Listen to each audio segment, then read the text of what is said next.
Hello and welcome to We Love to Hate Everything. I'm Jody. And I'm Amanda, and this is Latrice, who just crawled into my arms as that was playing. Oh, the little baby. I could be a cat person from a country away. Yeah, you sent me a really funny TikTok about this guy talking about killing a chicken, and it's the funniest TikTok in the world. You said that wrong about this chicken attacking a man and his father. And his 80-year-old father. A serial killer chicken. I couldn't stop listening to that story. Harmless. I never said the chickens are harmless. You're like, oh, they're fine. You can like pick them up and everything. You can, and I said they're not like naturally born killers. Right. They're pretty vicious. I mean, they have beaks. They can run fast. They're unpredictable. I told you, farmyard animals scare me far more than a tiger or a lion.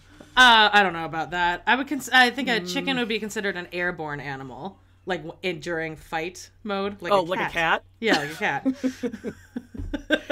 Well, check that out on your TikTok. You don't even need to look for it because it's 100% TikTok is listening 24/7. You'll see a bald-headed man who we agree was probably a sexy baby at one point. Oh, he was a blue-collar sexy baby. Blue-collar sexy baby. And yeah. he's like, this chicken just comes. He's running at me. This chicken. Pull it up here. He'll probably give you a little taste. It's so good. Right I'll give you a little taste. I go to my mailbox one morning. I don't see nothing. I just check my mail and I turn around and go, I hear it. And I turn around and there's a chicken out there in the street. I said, oh boy, here we go. Turn around and walk back to my place. Now the chicken's in my yard. Now his neck flares up and he's doing his thing and he's trying to jump up at me. Well, I'm not 80 years old. Okay, I mean, it just keeps going on. Yeah. It's on Isaac Wells, Isaak Wells. Not Positively Awesome Isaac. Great. No, Positively Awesome Isaac had a positively awesome 4th of July. He did. He was lighting some fireworks. Oh, yeah, he was casting spells. He had the time of his life. And he also had some Oreo pudding. He had some banana pudding. He had 2 pulled pork sandwiches. And he had some sort of pie with a peanut butter graham crust that was surprising to him. He wasn't ready for it. It was a wild ride. I saw one the other day where Dee Dee was like, okay, sir, let's watch you eat that broccoli because people seem to think that you don't eat any vegetables. Yeah. And it's like, well, you show us him eating every single meal and there are never vegetables. So we don't think anything. Mm-hmm. We know. His sister came to his defense too. But I mean, listen, we could have a whole other positively awesome hour. We could. We could have a whole Patreon. Positively awesome Patreon.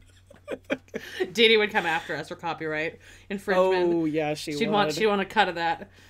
Yeah. Anyhow, so how was your 4th of July in Canada?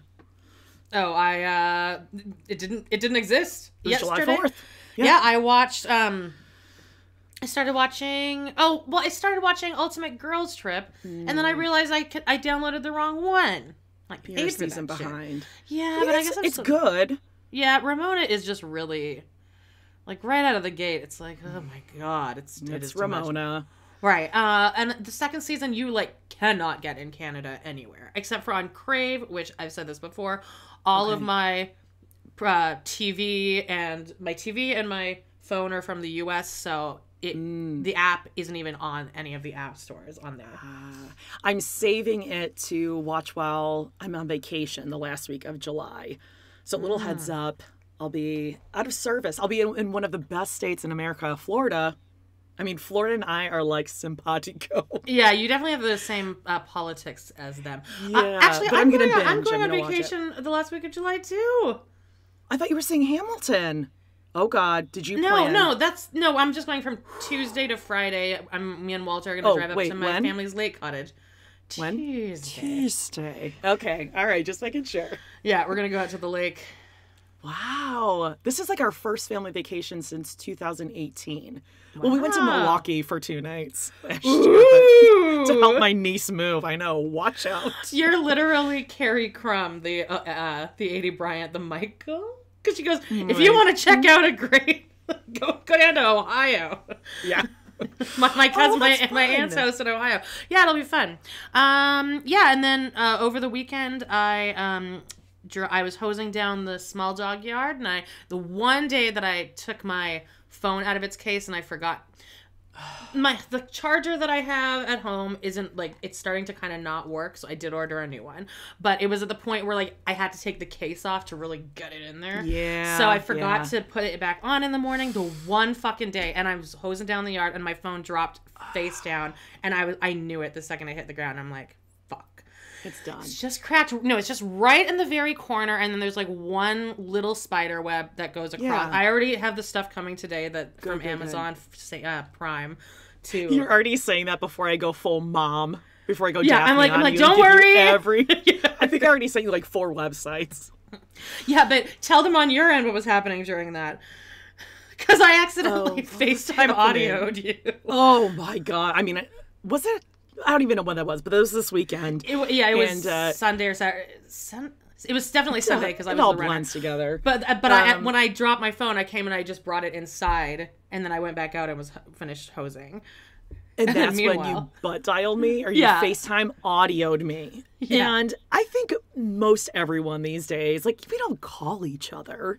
Right. You text, right? So, I mean, when we call each other, it's something urgent, it's an emergency, or our PayPal account, or our, something like that. Or it'll be a heads up, hey, do you have a second? I'm going to give you a call. Yeah. But I see Amanda FaceTime audio, and I'm like, oh God. Oh, okay. Whoa, this isn't even just a cell phone call. This is a FaceTime audio. Yeah. So I'm thinking oh, shit is going down. What's going on? And I answer, and I just hear a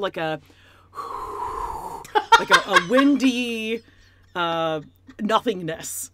Yeah. And immediately, I'm not even kidding, immediately I was thinking, it's in the back of a trunk. This sounds like a trunk. This sounds there's wind going. And I'm going, hello, and I'm not hearing your voice. I'm not even hearing you breathe. So I'm like, okay, so she just like and she's leaving it on so that I can track the source. So before I even hung up the FaceTime audio, I went to text you. And I'm like, hey, did you mean to call me? And then like, I gotta keep the line going. You left me on red. And then I was like, oh shit. So then I hung up. I'm like, are you okay? Is everything right? You didn't answer. And then I put a little bacon emoji and some fingies emoji. Yeah. And you didn't answer. It's like, oh, okay. Well, I mean, like, this is it. This is it. We're calling in the National Guard. The Canadian National Guard, the Mounties. I'm texting the group text. I said, I want to hear from Amanda. Like, she's leaving it on red. What's going on? And then it was like, I don't know, an hour later, you're like, you're going to call Daphne. Oh, I was already pulling up my Facebook Messenger. Like, okay, I got it ready to go. My thumb is just hovering. Just say the word. Give me anything. And then you said, oh no, I just dropped my phone. I'm like, oh, then I think I was like, okay, I'll turn around. I'm only at the Minneapolis border. Minnesota state border. Yeah, I'll turn around. Yeah. But anyway, good. I'm glad you can get it fixed. Yeah. I have a couple notes here. Just I wanted to say at the top. I want everyone to go to our Facebook group. We keep getting people joining. Yeah. Getting up to 700 people. Amanda. Wow. In a Scottish And like accent. seriously the best Facebook groups. We really do have. Uh-huh. Amazing. And but I just posted for the month of July. Right. Oh wait, was it July? We're in July, yes. We're in July. Oh, I think I meant As we were August. discussing yesterday. Discussing. Yesterday was July 4th. So today okay, would be so then July yes, 5th, July. Okay, that. Well, maybe. Well, for the next few weeks, we're going to be doing for TRP. We're going to be doing finale month. So like we're going to be covering all series finales. Series or can be season. No, I think series. Oh, no, okay. No, series, 100% series. So we do have some front runners here, but yeah, go to We Love to Hate TV. That's just go to that one. The other It's in two, the show notes. Yeah, so go to that one and just join the group and vote. But you can just like other people's choices. But the main ones right now are I had them written somewhere. Glee. Oh, here it is. You're a huge Blake. No, not Glee. 6 Feet Under is getting a lot of attention. Dawson's Creek, Big Love, Sex and the City, and MASH, somebody suggested. How I Met Your Mother. Sure. Yeah, and then I am going to personally suggest that we do Friends. Friends. Okay. Friends. Lost? Lost isn't on there. I mean, guys, go vote. These are the front runners right now. But we're definitely doing Seinfeld. I'm surprised Seinfeld. No, somebody did suggest Seinfeld, and Sopranos is also. Okay, great. So yeah, guys, check that out. What else? But yeah, that's the only thing I had on my agenda. Sure. Well, I don't know if you have been on Reddit at all, but I was tipped off because of Reddit, and then I've been following this. So Paul from 90 Day Fiance. Oh, is he missing? Have you heard about this? His son, Pierre. So they have 2 sons, Pierre and Ethan, and he and Karina are not together anymore. Little Pierre is missing. There's like a missing poster. He was last seen with Paul. Paul has since, in the last couple days after this started getting traction, people are like, holy shit, because he was last seen with Paul on June 8th. June 8th, almost a month ago. Whoa! But Paul has posted pictures, and he went on to like a couple bloggers or YouTubes, and it's like, oh no, he's not missing. It's just like a misunderstanding. But the National Center for Missing and Exploited Children is like, no, he's still missing. So Paul's just kind of full of shit, as Paul is. So does Paul seem like somebody... I know people don't like him. Does he seem like somebody that is capable of some shit? I mean, or like in my maybe he opinion, I accidentally wouldn't left put the kid in the car by accident. I wouldn't put anything past Paul. I mean, God, I hope not. But I'll say other people I have read are saying like, God, this could be a Josh Powell situation. I don't know who that is. You know the case. You can look it up. Yeah. Okay. I mean, it's just really scary. So spread that poster around, and if you're in the Kentucky area, he is currently being looked for or sought after. I mean, it's is really he like scary. Is he like on the run? Well, he must be. He's saying he's not, that it's a total misunderstanding. And now both of his kids are in foster care. Listen, I don't know the exact facts. Well, their custody has been taken away from them. Karina doesn't have custody of either. No, even before this. Neither does Paul. Neither of his parents can get custody because they're just not fit to be raising them. They don't have the means or the is this like a 90-day journey really I should watch? None of this is on there because I know that kind of kicked off the show because of Paul. Should I get to know these people? Like, is this a... You know Paul. I know. I've seen that one episode where he runs away. Yeah. I mean, it ends up being really dark, though. That's the whole thing. This whole thing is dark. It's not like juicy or scandalous. It's really scary. And he's posted some pictures of Pierre, but it's like the back of him, and they were next to some pond or some body of water. Okay. It's scary. Don't listen to whatever Paul is saying. And maybe, hopefully, someone sees him or sees little Pierre, and you call. It's at 1-800-THE-LOST. So keep your eyes on it. I know that was like really dark, but I don't know. That's what 90 Day Fiance gets for doing zero vetting on their shows whatsoever. But I always say that I believe that they do vet them, and that's why they're casting all these monsters. Yeah, but there's a difference between like good TV and men especially, and sure, we've had some real batshit crazy women like Lita, etc. But there's some that are, it's way more than just red flags or good TV. Like that Jeffrey that's in prison. Like you look into that kind of stuff. The one that like strangled someone? Yeah. Yeah. Paul was convicted of arson before he was even on the show. Cool. Oh, really? Yeah. Jesus fucking Christ. Yes. Yeah, this is really scary. Anyhow. I have something a little lighter than that. Yes, please. Oh, God. You guys, we did an episode of TRP of My So-Called Life, the pilot, last week. That show is so good. I binged the whole thing in 2 days, and it was just, you know, when you find a show, like, it's like Freaks and Geeks. Like, you find a show, and you just settle into that whole mindset. Because I I had 2 days off, or actually I had 5 days off last week in a row. It was fucking sweet. And I just settled in 2 days on the couch, just like a big piece of shit with Walter and the cats. And we just binged the whole thing. That's all we did. Hour-long episodes. And Jody, I swear to God, you should watch it. It is so, you would love it. Is it going to leave me crying like the end of the first episode? No, Where not she at and her all. mom are falling asleep and cuddling. There's a 'Cause couple I'm having those cries. moments with Paige. lately. Yeah, I'm sure. I mean, I love her to death. Like last night, she had a little skin reaction on her face. She just got extremely sensitive skin. And so it was just kind of like rashy and red. I'm like, okay, so take some ibuprofen, put some of this medicine on your face. It's going to be okay. And it was...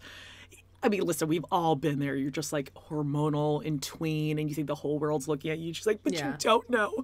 My self-esteem is at an all-time low. Just go. Poor Paige. And then this morning, she just walks in. She's like, it's all better. It got better like you said. I love you. Yeah, I'm like, okay. And I forgive you for what you said last night. So that first episode where she just crawls into her mom's bed and just falls asleep in her arms, it's like, oh. No, they kind of switch around the dynamic there between the first 2 episodes, but like they deal with some really crazy shit. And the second or third episode is called The Gun, and it's like there's like, and it's so nuts because it's pre-Columbine even. It's 1994. What was Columbine? Like 99, I think, right?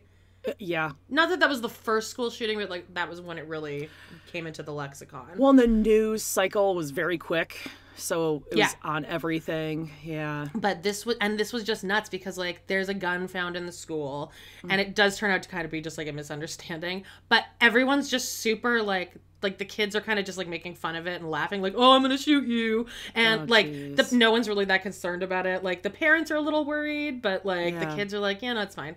No one really knows what to do. There's no protocol. The cops are just in there kind of investigating the locker as the children just still roam around. Like, it was nuts. Things had changed, right? Yeah, but also the acting is so incredible on that show. Every single person is so think about good. all the actors in that. Just like every Freaks and single Geeks.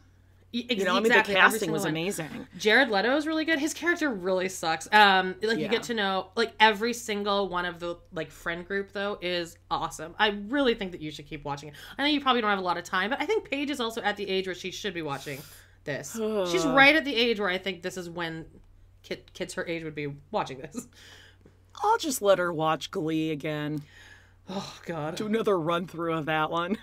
My dad was going to come over tonight to watch the Glee concert with me, and then I canceled. I was like, yeah, I don't want to deal with you. Although you did say that Jared Leto was like 29 and Claire Danes was 15 or something crazy. He was 23 and Claire Danes was 15, and they kiss in the second episode. So it's not even like, oh, well, then she's at least 16 halfway through the season. No, Yikes. And there is an episode where they are just making out the entire time. Full close-up. Open mouth, tongue. I really hated that. Yikes. But anyway, check it out. My So-Called Life. It's on Hulu in the US and in Disney Plus in Canada. Ah, Amanda. Yes. Wow. All right. Well, should we jump into what do you want to do? What does baby want? Baby wants what baby gets. Baby wants. Baby wants. Baby gets. Let's do a 90 Day Fiance. Okay. Kind of a boring week. I mean, probably because we didn't have Emily and Kobe. We don't have Emily to hate this week. And no her boobs. Right. But next week we do see in the preview, she's wearing that fucking sweater. And she's in the car and she's like, I miss my periods. God. Oh, yeah. My periods are missing, Kobe. I haven't got my period yet. People hate her online. Hate on Reddit? her. Oh, yeah, everywhere. I don't think I've seen one kind thing said about her. Yeah, all her comments are limited. She finally posted a new picture on her Instagram today, and it's like, no makeup, no filter, just me. And I'm like, you are clearly wearing makeup, and you have a filter on. This Obviously. is me. This is me, no makeup, no filter. And there's 3 comments, and they're all like, looking gorgeous as always. And then all the rest of them are blocked, deleted. Yeah, exactly. Okay, so let's just get Kara and Guillermo out of the way here. Yeah. Don't even know why they're on the show. They went to the rodeo and got really sad looking cheese nachos and hot dogs. Yeah, he's like, wow, these are amazing. Thank you, baby. Like, this is your first experience with cheese nachos. You need to go to like and they were chili cheese nachos. Is that a thing? Yeah, of Should course. it be like chili cheese fries? Yeah, chili cheese nachos are for sure a thing. Well, I don't. It just maybe you put some jalapeno or something on there. Or You want to hear something interesting? You know, we call those chips in Canada tacos. I remember being like, you mean the shells? Yeah, I know. People. No. Wait, when I first moved to the tacos U.S., the I'm like, chips? pass the tacos. No, like we don't even call them taco chips. They're tacos. Like Do you say tacos? Yeah, I guess we'd put that in there. But yeah, you don't say Tacos, tortilla chips. You would just say, I'm going to get the tacos. But then you also have tacos, but you just, it's the same thing. Huh. Interesting. Anyway, really but yeah, sad. he's I would eating never these. adjust to that. He almost cries when he hears the Star Spangled Banner. I loved that. I put a big that star was by very that. I'm like, cute. oh God. Meanwhile, she's standing there and she's like, I'm a cowgirl because I have braids in my hair. Yeah. And I have cowboy boots on. And also, is this really a rodeo? Aren't they in Virginia? She's acting like she's just a I don't know. Like she's ever been to one before. Yeah. What do you call the people in Texas? They're like the Yellow Rose of Cowboys? Texas. Is that what it is? Oh, I don't know. Cowboys? Cowgirl. Whatever. She just looked like a big idiot walking through there. She's like, we need to get you some proper boots. Yeah, so do you, because you're wearing Mionas there. Nice try, Kara. Yeah. But hey, they had a really serious conversation, and you're never going to guess. They're going to compromise for their wedding. Not small and not big. Just like kind of cute and fun and pretty. Yeah. And you can stand in front of all of my family and you'll get to tell them how much you love me. That's what she says to him. Yeah. Isn't that something? Great. All right. Eve and Mohammed. Eve is, just with her two little guys at the little baby my gym. Just the two little boys It and mom. literally was. And it was baby's day out. It was look who's talking, basically. I could really She's Kirstie Alley. I could sense that every time Theron hugs Mohammed, you can see him tense up. Like you want him to just he wants to just like push him off. Like no. Too close. Yeah, I mean Theron definitely assumes, as he should, that Mohammed is his new big brother. Oh yeah. Because when they go to dad, leave, but yeah, big brother. when they go to leave, he's like, "Let's get mommy." Let's go get mommy. Which is what my kids say to each other when it's time to go. Let's go get mommy. Come on. He's like, okay. Oh, yes. I like this. I like the parkour. Oh, parkour. It was actually really sweet to see how much fun cute. Theron was having. It was, oh, God, I love that kid. So in the car, Mohammed gets some bad news that Eve wants to postpone the wedding 3 weeks because the venue isn't available. He's like, oh my God, I don't understand. It already take so long, and my mother, it has been so many days already since I had her milk, and why I come all this way, and why you bring me here. I don't understand. Oh my God. The wedding means nothing to me. I want my papers and my green card. Yeah. I love that he is just being the most out there about just, no, I'm not here. Like, I'm here because I want a green card. I want to work, and I want my mom to come here. And I want to live in no America. Part of that sentence is there anything about you and Theron? Not at all. And then he starts like ultimate gaslighting. Well, maybe you don't want to get married. Oh, I feel like it's almost the same inflection as Diana from Beverly Hills. If you kind of do the voice, it's like, you want a villain? No, you do. If you want a new villain, here I am. Here I am. And then he goes, she's like, what the fuck are you even talking about? And he's like, well, if you don't want to, you just tell me. I pack my bags. I start packing bags. Bye-bye, now. then go. Yeah, see ya. Get the fuck out of here. You can tell I just she's gotta over pay, it, too. I had to pay for an adult and a children's admission for you to go play right now. Yeah, I almost feel like she's like, all right, we're going to the baby gym. And he walks out of the room in like his like workout clothes. Oh, and she's he probably brought like, his little grippy socks. Yeah. He's I'm sure ready she was to like, jump. oh, Theron's gonna, oh, well, Right. I guess you can. She walks out and he's on like the big foam rectangle ready to jump off into the foam pit. No, you idiot. Now, I wonder if she is prolonging this because she's kind of seeing a bunch of red flags and she's like, I hope so. I think I need a couple more weeks here. God, send him back. He is not cute. He's creepy. He has these weird doll glass eyes, like no life behind them and his whatsoever. eyelashes are like really. I was inspecting his face during one of the scenes, and he is good looking technically, but he just has such a too punchable symmetrical. face. It is too symmetrical, and he's yeah, smiling. Yeah. He does that Ethan Plath smile, like constantly smiling. Oh yes, stop smiling. Yeah, stop smiling for sure. Well, then we see him hop on a bike with his little bitty legs. And I'm pretty sure when he said like, oh yeah, it's hard work on the bike, I don't know if it's like high gear or low gear, but whatever the gear on the bike is where it's on the smaller gear, so you have to pedal more for really it to fast? do more. Yeah. Do you know what I'm talking about? Like yeah. when you go downhill, you put it at that... Yeah. At that one, he's got it in the wrong gear because he is pedaling, but it ain't going anywhere. Oh, and he's got no. short legs, and the seat is way too close to the handlebars. You didn't clock any of this? It's just his posturing on his bike is really so bizarre. And he's got that big old freaking noggin of a head with the helmet on. And how fucking shady is it that the producers could have given him a ride to this coffee shop. Yeah. But instead, they drive along next to him and film him. He's riding. That's amazing. So he gets to this coffee shop and he meets up with RHOBH, I think is how you say his name. From the mosque. And he says, yeah, no one is helping me. No one helping me. I watch Theron. I cannot take a walk if I want to walk. And I think Eve, she just... don't think about me. She can just work and think about her for the first time in her life, and I just here taking care of Theron.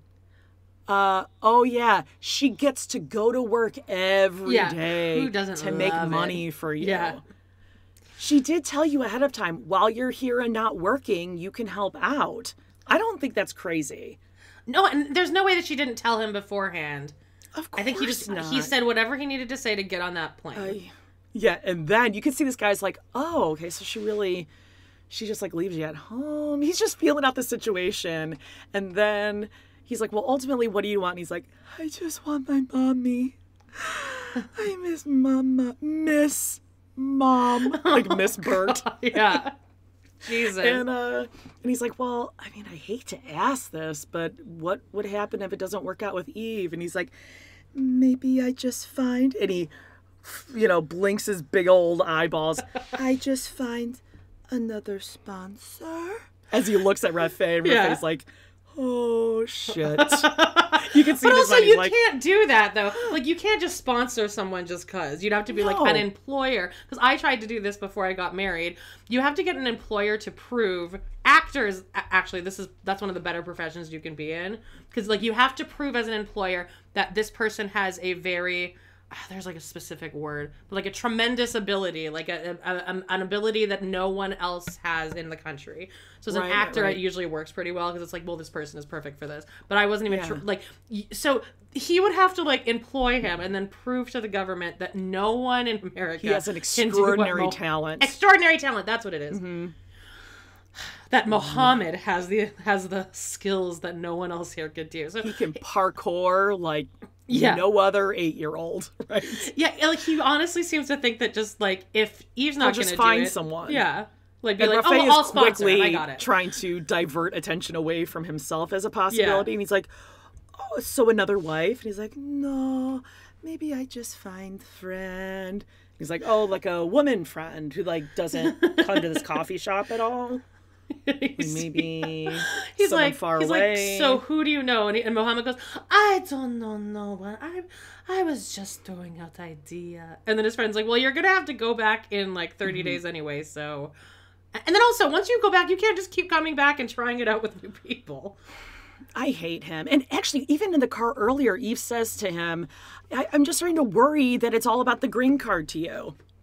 Right. Crickets. He doesn't say anything after that. Yeah. What else do you think? Come on. He's like, the 90 days almost over. We get so close. Too close. It's like, well, she's not gonna let it go by. Calm the fuck down. You knew it was gonna be 90 days. Right. So whether you get married now or on day 90, you're still not gonna be able to work. Right. And I understand you love your mom, but I would say most people go longer than 3 months often without seeing their parents physically. Sure. I lived 20 years without my parents. I saw them 8 days a year, maybe. He thought that he was probably going to come here. He could just go into a government consulate and blink his eyes and be like, I miss Mama. Can she miss come? My mom. Yeah. Please? I don't understand. And then they're like, sure, we'll book a ticket for her on our dime and fly her over for you. Right. Oh my God. All right. Patrick and Thais. Wow. All right. So we meet up with Patrick, Boston Rob. And we're just going to call his brother Boston Rob from now on. And Dentures McGee. I was going to say he has a hippopotamus mouth. It's like a whomp, whomp, whomp. Like you could throw an entire cantaloupe in there. Yeah, and they're cartoon teeth. Like they each come down in different angles. And none of them touch. Like Stonehenge. Yeah. Stonehenge. Stonehenge, yeah. I just said Stonehenge, yeah, corrected myself. Yeah. It's how I would describe my handwriting. It looks like every word was written by a different person because I just have such crappy handwriting. Yeah. But his teeth look like each teeth belongs to a different person. Absolutely. So they're all just talking about how Patrick is upset that Thais hasn't told her dad that they're getting married. And all I have to say about this scene is I smell a very heavy piss smell. Oh, for sure. And also they keep zooming in on the glass, on the pint glasses. Yeah. As they keep stacking up. And John is in his element this episode. He is loving the camera. That scene in the kitchen with Thais is hilarious, although it is a little too acty and too performative. I was fully on his side though. I'm on his side 100%. And I think he's annoying. He is getting he's getting so drunk in each scene that he is getting genuinely outraged. It goes from louder. Louder. But then he also just every so often he remembers, oh yeah, I'm supposed to be from Boston. Yep. So he'll be like, what? It's a father! But it's a father! You are! He says you are! That's the one that I wrote down. Patrick's like, no, I'm not going to though. You are! You need to have the testicular fortitude to do what you need to do. But then in the next sentence, he's like, no, you are going to marry her, though, without telling her father. The rain in Spain falls mostly on the plain. Mainly on the plain, Jody. Oh, Jesus, here we go. I made a wrong Chicago reference. What was it? Some text message we were talking about. You said something about cabaret, and you said... Oh, yeah. He had it come in, and I was like, that's Chicago, Jody. And then Nick was like, you were gone for 12 hours before then. That's what you popped in. True. You just dropped that sick burn on me. That was the shittiest part of it, is I was reading through about 800 texts that I'd missed, and that's the one I decided to respond to. That's from Chicago. You had the right composer team, though, I will say. Oh, well, thank you very much. I was in Pirates. You were Pirates. I was Sergeant in Pirates. All right, so now we go to Thais poisoning Patrick with salmonella stroganoff. Holy shit. But I looked this up, and this is the recipe. Brazilian stroganoff. That doesn't mean it's good. And that doesn't People mean say it's good. You should handle raw chicken and then cut up an onion. And how she cut and chopped that onion. Did you see what it looked like when she was done with it behind her? No, why? Okay, so she halved it and then she cut off the stem end. So now she's got half. And then she sliced down one side and then sliced down the other side. So there was still the whole middle section. Oh, that she just left on core. there. And it was diagonal. I'm like, what the? So obviously she's never cooked this ever. It's like when Leah Messer cuts an avocado. She keeps the skin on it and cuts it into apple slices. With the skin on it. It's nuts. She cut it in half, took the seed out, and sliced it with the fucking skin. What Like, I was noticing thin during little this slices, episode, too. I was really noticing for some reason, probably just because I bought this recently, this product, but there's this bottle of Dawn Power Wash that kept moving around the room in different scenes. Because during dinner at one point, it was behind. First, I noticed it on the counter, like next to the sink where it should be, and then while they were eating, it was behind not Patrick, it was behind John's head on the table, and then it was just gone, and then back to. So I'm like, what are they doing with this thing? He's probably using it like COVID deniers use the ivermectin to just try to kill the salmonella. Just That's pump true. some of that Dawn down your Also, throat. I love how much the vase is being featured. Oh, front and center. Both angles, too. When John enters this scene, like, I almost wish that there was, like, some kind of derpy, like, Leave It to Beaver music, like, derp, derp, derp, derp, derp, derp. And he's like, hi, Tice, what you doing? Making some dinner? You need some help? Yeah, then, of course, for my brother. And yeah, you need some help. How much agita were you getting during this scene? Because everyone knows how much me and Jody don't want people in the kitchen when we're cleaning. He's not only cooking. He's not only just in there while she's cooking. Yeah. He's like watching and commenting on everything she's doing. I would be stiff as a board. Yes, but also the crew is there, so they knew that this was the scene. Like, they had to set up in there with her. Yeah, so she knew this is what they're going to have to do. So this is the whole thing. Be annoyed that he's nagging you in here. But it is annoying. But I think he genuinely was concerned, and he was like, oh, God, what is she doing with that? It looked like a bowl of just onion, chicken cubes, mustard, ketchup, and then she was like boiling it all together. That looked foul. Yeah, you should make the sauce. Way. It seems like you should make the sauce separately, but whatever. But also later at, I feel like Colton would love this meal because it's fully beige. Oh, so but gross. There was a Pyrex glass square of yogurt, and I think it was just plain yogurt that she just dolloped into because they were also eating yogurt at dinner. And then I knew it was yogurt because later, when she's pissed off, she puts a thing of yogurt back into the fridge. So I think she just spooned out some yogurt, and they had that with yogurt on the side. It was a beige meal. Well, Well, the chicken itself had butter. There was a block of cream cheese out there, too. Right. It's just like all butter so chicken, disgusting. but it had no. And this is coming from me who loves that Domino's cheeseburger pizza, which has like the ketchup and mustard on it. I was going to say that. Yeah. This seems like the flavor profile that you would be like, it's not bad. It's not no, good, but it's I not thought bad. this was disgusting. Ugh.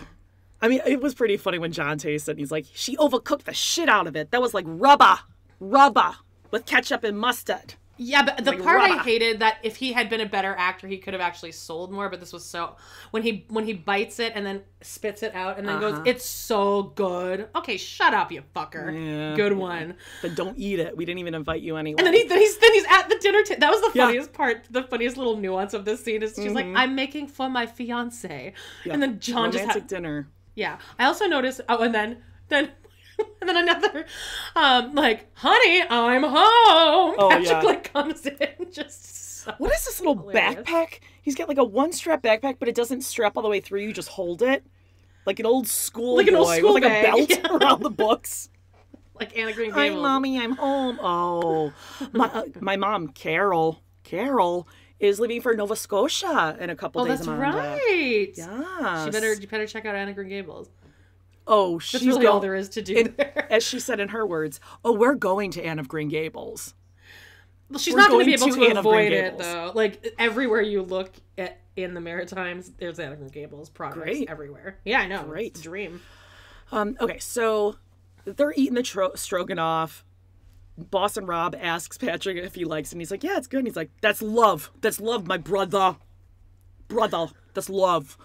Now they get into this is after she's already talking about. She's already stormed off at that point. Yeah, she's stormed off. She's eavesdropping, which Patrick can clearly see her standing right there. She's and also eye shot. Even if she wasn't standing there, she's 2 walls away. So listen, she's a woman. She's a straight woman. Of course, she's listening. Yeah, but I also thought it was kind of cute when Patrick came in. And Thais is like, I made you dinner. And she just seemed really proud of herself. And John's just in there fucking cock blocking this whole thing. Go away. That's bye his job. They would not have gotten on this show if they didn't have some sort of twist like that. I guess boring. Because this father storyline is nothing to me. This is a non-issue. No, this gets dragged out. Well, there's not just the father issue. There's this whole bachelor party issue. And Patrick says, again, he has no idea that his fiance is listening. There is no possible way there will be any hotter strippers than Thais is. She is the hottest woman I have ever seen. He's like pretty much making eye contact with her as that's happening. So stupid. God. So then she comes out and just like commands that he goes to bed. Oh, wait, that's right after Boston Rob clarifies. It's not stripper. It's exotic dancer. Exotic dancers. Also, I noticed that earlier in the scene when he's talking to Thais, he's drinking a Diet Dr. Pepper. And I was like, hey, he's not drinking. And then at the table, he just had a pint glass with water in it. But then later during the scene, you see him pick up the wine bottle and just glug, glug, glug, glug, glug, glug, glug, glug, glug, into the pint glass. At least the other two were drinking out of champagne glasses, which I also found to be egregious. Oh, but I know, annoying. Into a pint glass. Mm-hmm. And he was going to boil up some chicken tonight, and I'm going to pour some wine into champagne glasses. Really knock Dave's socks off. Squeeze some ketchup and mustard. And he's obviously going to say, I'm hotter than any stripper on earth. Yeah, definitely. Okay, so then they go back in the bedroom, and then it's this back and forth of like, you don't talk about my father, it's our business, don't talk to your brother, and none of my family, my friends have ever talked about me behind my back. Well, yeah, they have. Yeah, I promise they do. Are you that up your own ass that you think no one has ever talked about you? Please. Yeah, Jesus Christ. And I agree with him here. Like, yeah, my family's concerned that your family's going to hate me because you've lied to them. And it's going to be on a national TV show, so we can't even continue this lie and be like, oh yeah, we eloped, whatever. It's just stupid. I really do love the dynamic between her and John. It is so funny. And when she yells, I think her voice is quite pleasant. Or it's not so much pleasant, but it's fascinating to me when she's like, this is my fiance. Like, just the way she's like, no. She just, her tone with him is very, very funny. And he gets very loud. He's like, what are you doing? You're throwing me under the fire. That sounded like your Matt Bayer. Well, Boston Matt. Oh, God, I missed that. Are we ever going to get that part 3 of his biography, his book? I don't know. Not a single person asked me that weekly. I'm just kidding. Ay, Dios mío. Guy, I promise I'm coming. Oh, I guess I plan to come back with Amanda Loves to Hate Teen Mom, by the way. Maybe bi-weekly, though. Okay. But it'll be after Drag Race ends. Which should be in a few weeks. Look at you. Speaking of looking, let's look at Jibri and Miona looking like big assholes. Yeah. They get worse and worse and more boring every week. And Jibri, I'm trying to think if I hate him more or less than his mom. I hate his mom the most. I hate him too, though. Okay, so he loves Miona's tenacity and hustle. But since she got to South Dakota, she's been like a complete fucking bitch. Well, yeah, because she's in South Dakota living with your parents. She can't do anything. He's mad. Yeah. His whole thing here is that she doesn't have the drive. She's not doing anything. Well, there's nothing for her to fucking do. She wants to move get to your California. own life. Yeah. But Amanda, he wants to marry the music. He wants to marry the art. He says that 100 times in this episode. And he says, and his grandma... Just his family is just completely is manipulating him the whole time. But his grandma's like, it's nice to see you alone. It's just you. Well, what is he supposed to do? He brought this bitch from halfway across the world, and now she's sitting at home with bitch face. Yeah, and guess what? He's a 30-year-old man who's getting married. So most of the time, he's not going to be alone. Yeah. He's grown up. He's a man now. Are you in high school, and your like friend got a boyfriend, and now you're jealous? Yeah, and, exactly. But you know what? His grandma is a gangster. She loves to hike. That is the sentence he said. Because she's a lesbian and she has a purple streak in her hair. Gangster. Sure. My grandmother is a gangster. She loves to hike. That was an actual verbatim sentence. Also, define hike, because you're just walking around in the woods. I wouldn't really call this a hike. But right. sure. He goes, Grandma, man, like, back when I met her, she had like 30,000 Instagram followers in her small town alone. She knew how to dress. She could take really good pictures of herself, but like, I gotta dream. You know, I just like, I gotta be creative, and that was her creative, but now she just like, she doesn't do it. And then he starts talking about like making a movie. He's making weird analogies. I'm not following any of it. I guess I'm not an artist. I really think that he married her for her Instagram followers. Oh, absolutely. They're married each other for their Instagram followers and for the fame. Yeah, I don't get it. Well, now they go for dessert, right? And there's something sweet. There's no one else at this restaurant. They put them at this long table, but just at the end, the two ends. Mm-hmm. This is the most depressing date I've ever seen. Can we discuss that they are wearing Janelle Brown's sweater duster matching ones? Oh, Janelle Brown. I was thinking Janelle Eason.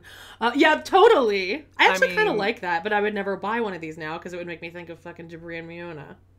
Yeah. It's either that or it's like a Quacker Factory. Are you familiar with Quacker Factory? Yeah. Quacker Factory. Quack, quack. You know what I thought of yesterday? I was thinking, like, well, you know, when one of my cats ultimately passes, I always want to have two. So I was thinking, like, okay, well, what would I name my next cat? And I always like to name my pet something that's, like, important to me, like, in pop culture at that time. You want my next cat to be named Jody? I think I might name my next cat Christine Brown. I love that. Isn't that kind of cute? I was also thinking Truly Brown, but Truly's a little... I don't want my cat to be that awkward. I like Christine. Christine's a good name for a cat, I think. Right? I wonder what her middle name is. We'll find out. I bet you it's something kind of funky. Yeah. I kind of like that. Do you have two cats so that you can feel like Sammy's sweetheart when they do something and you come home, you're like, who wrote the note? You two. You two. Just point out. All right. So, yeah, they're getting cheesecake and milkshakes, and Jibri does the, wow, this is a lot of food when they come and put it down on the table, which is what everyone says. But then you're like, God, why did I say that? Because I know I'm going to eat this entire thing.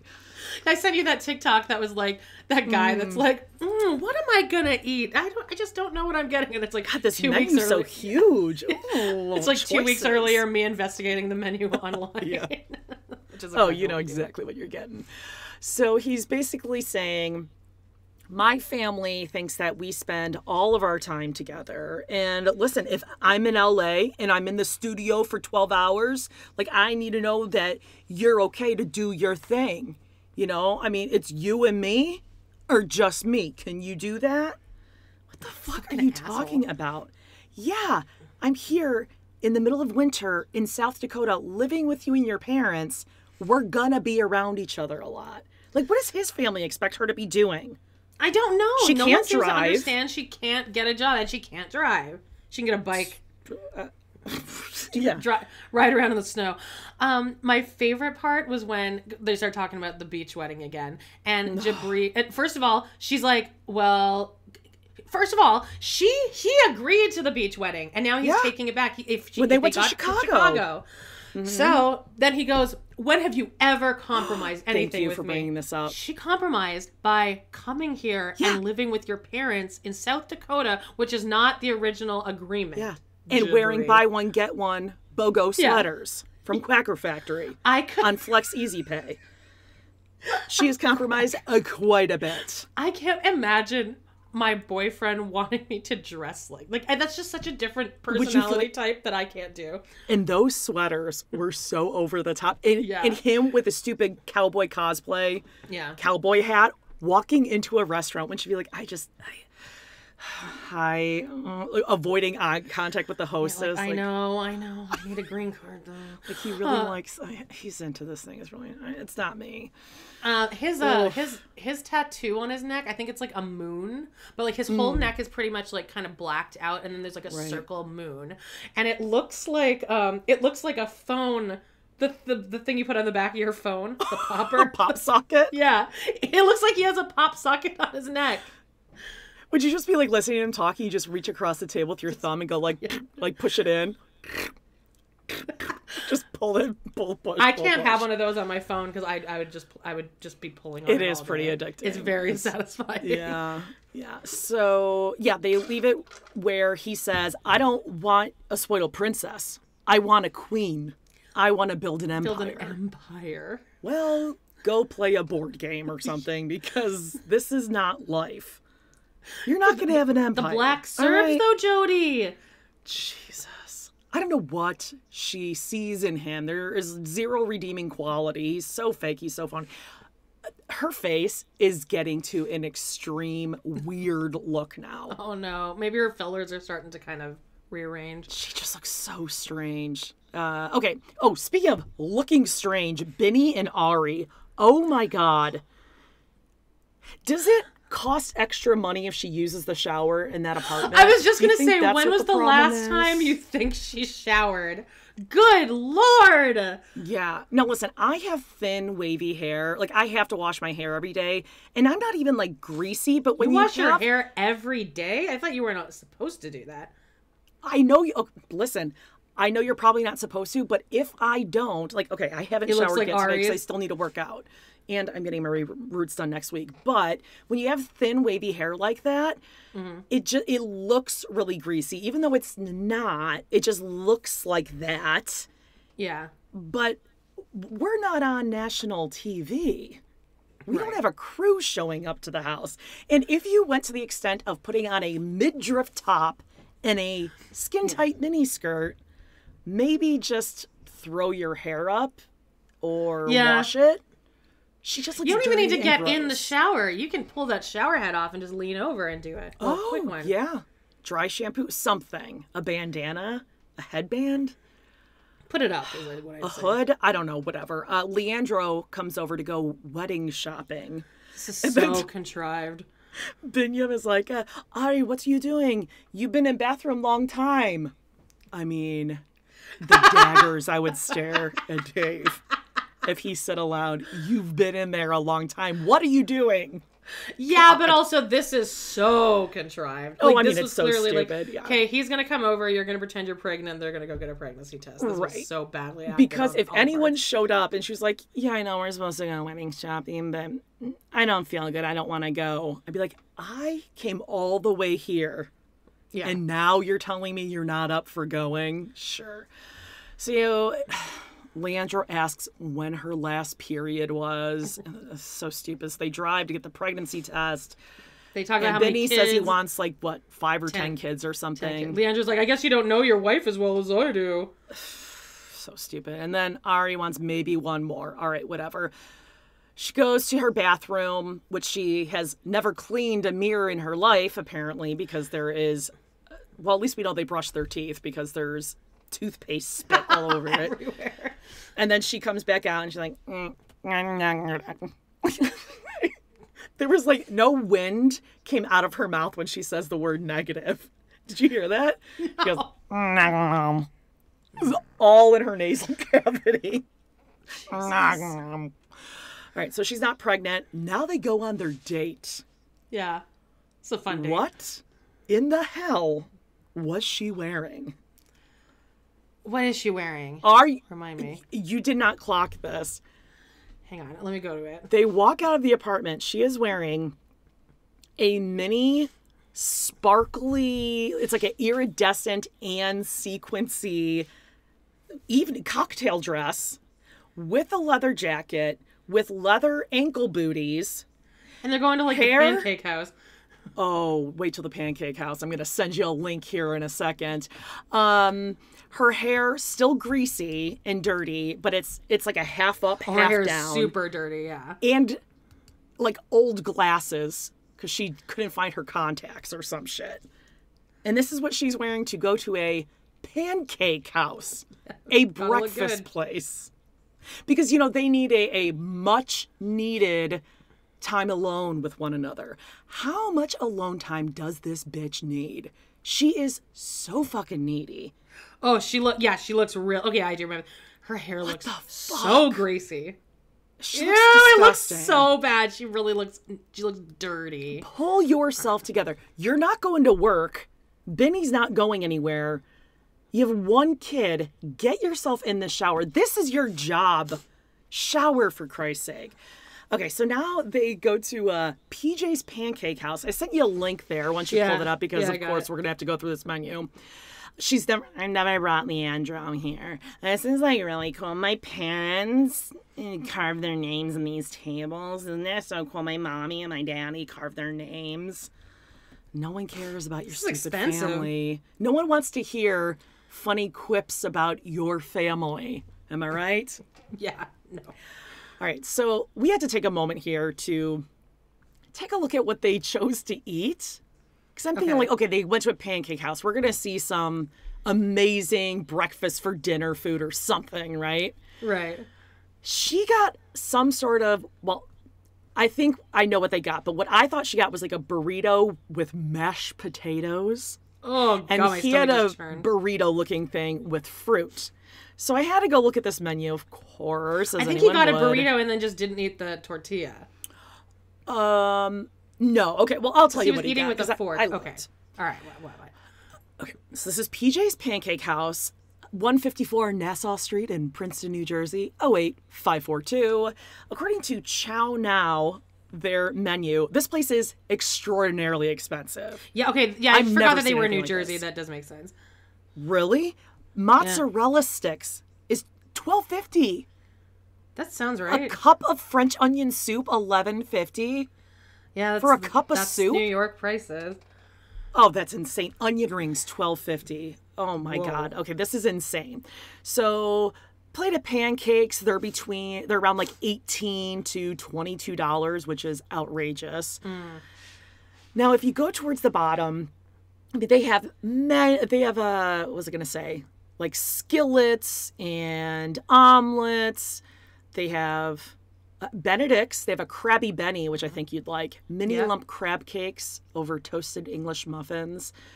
What I think they got was, if you go down to the wraps section, $22 for a salad at this place. That's crazy. All right. Could have gotten a burger, but no. Grilled cheeses, $22. You gotta be out of your goddamn mind. Nuts. Cheeseburger, mac and cheese, $26.25. Jesus. Yeah, this is a little more expensive. Yeah, okay. Yeah, tacos, $25. I think he got the kids' meals are $16. No, I think he got I'm sorry. Still scrolling through these sides, $8 for a sausage. I think he got the chicken Caesar wrap because I saw some chunks of chicken, and I think she got like a turkey lettuce and cheese wrap. With mashed potatoes. Gross. I don't feel like mashed potatoes should ever be served with tortilla. Yeah, that's like too much carbohydrate together. Yeah. So she's a monster is basically what I mean, that's all I have to say in the conversation. She ordered mashed potatoes with a wrap. Ugh. At least he got fruit. Probably because he's training. He's training with Melissa. Speaking of Melissa, why is it okay he cannot even be in the same room to train with a woman? Yeah. But yet she thinks Ari should be friends with Leandro and get to know him because he's part of the family. And she even makes the comment to him. She's like, seems like Leandro knows me better than you, huh? Yeah. So how would that work out? Yeah. If you were to say, yeah, Melissa knows me better than you do. Ugh. I hate this whole family. They suck. But again, this is all for the show, right? Yeah. Okay. Who's last? Benny? Shida and Bilal. Let's go on to Shida and Bilal. I think they're our last couple here. Yep.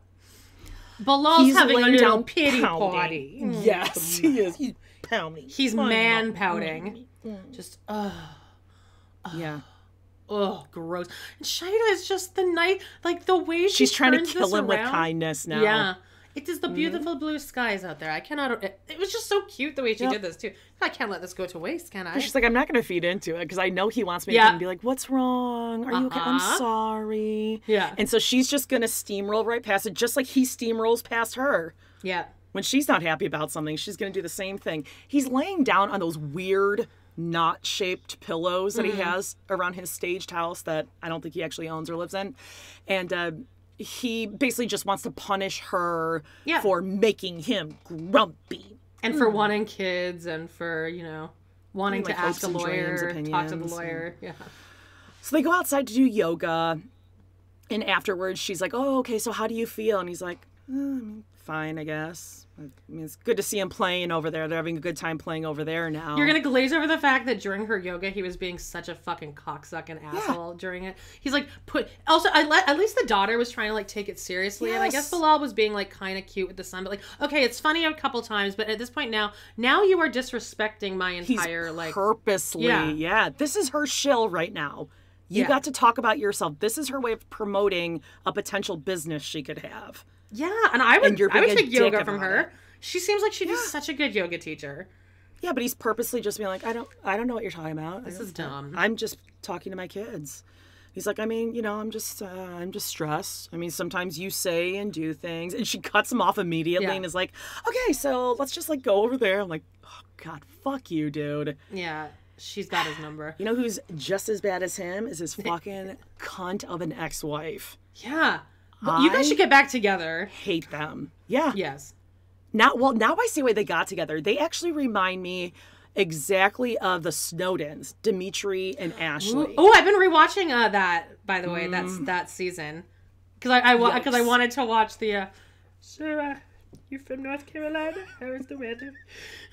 I watched their first dinner together, and it's that SNL scene, clinkety clink clink clack clack clack, and at one point one of the wives just goes, "So do you like how quiet Colton is?" Which is so cringy. I'm like, don't point that out. And he goes, "Yeah, I guess I don't really talk that much." I'm just enjoying my steamed cauliflower. It's a little hot. So actually, they were eating pad thai during that, and he was putting he was putting sriracha on it. That's so right. He likes a little spice. Yeah, he likes it a little spicy sometimes. Except I don't think he was eating the noodles. He was probably just eating like the soup, the Tom Kha Gai. No, like the bean sprouts. He's just picking off the bean sprouts and eating those. He gets the pad thai sauce on the side. Yeah, so you just stick the noodles and dip in there. It's just so rich sometimes.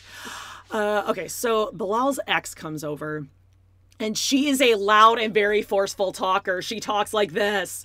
She's almost like I think somewhat beloved on TikTok. It seems like she's got a lot of followers. Yeah, that Olivia kickstand Colman lady. Yeah, Mrs. Kickstand.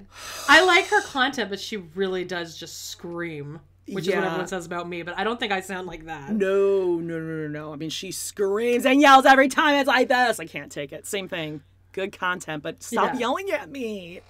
Didn't do anything wrong. But so she's a yeller. Shayna looks gorgeous during this. I love the color of her headscarf. It's like this she's so gracious. Yes. She's getting her something to drink. She's asking like how she is and like, oh yeah, I care about what the kids think. And she's like, well, I just want you to know I'm not just his ex, I'm his friend too. And I want my kids around, or I want people around my kids who are best for my kids because I'm protecting my kids and the generational wealth Bilal has. Okay, cool story. Mm-hmm. I feel like this 90-day paycheck is going to be the biggest paycheck he's ever actually got paid out. Absolutely. And half of it should be going to Shayna. I mean, I kind of have a sniffer for these kind of guys just in the course of my life experience that he likes it. He's like a David of David and Annie.